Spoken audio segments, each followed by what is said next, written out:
அந்த விழாவில் மாண்புமிகு சிஎம் அவர்கள் இந்த மாஜி மந்திரியை பத்தி உச்சி மேல தூக்கி வச்சு மெச்சினதெல்லாம் நம்ம காதால கேட்டோம் இல்லையா?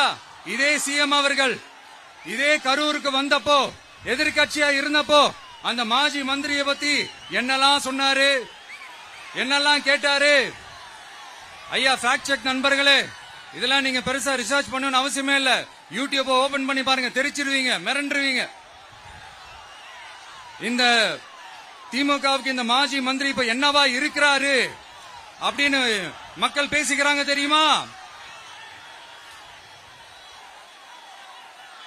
இந்த திமுக குடும்பத்துக்கு ஊழல் பண்ற பணத்தை எல்லாம் 24x7 டெலிவரி பண்ற ஒரு ஏடிஎம் மெஷினா இருக்கிறாரா அப்படின்னு நான் சொல்லுங்க, ஊருக்குள்ள பேசிக்கிறாங்க. சரி, இங்க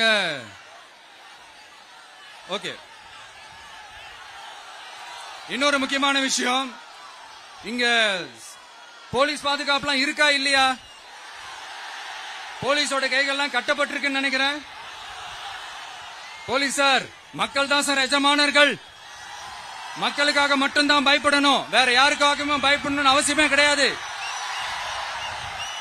இன்னும் 6 மாசம் தான். ஆட்சி மாறும், காட்சி மாறும், அதிகாரம் கை மாறும். உண்மையான மக்களாட்சி, மனசாட்சி உள்ள மக்களாட்சி அமையும். அப்ப தெரியும் எல்லாருக்கும் சுதந்திரமும் பாதுகாப்பும் 100% வரும். தேங்க்யூ நண்பா.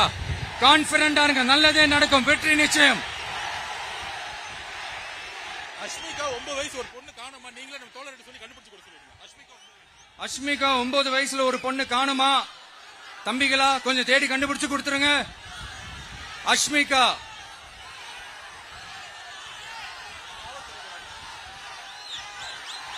Police sir, please sir, please help sir, please. Thank you நண்பா, thank you. See you all. Thank you. கான்பிடண்டா இருங்க, நல்லதே நடக்கும், வெற்றி நிச்சயம். மீண்டும் சந்திக்கும் வரை நன்றி, வணக்கம்.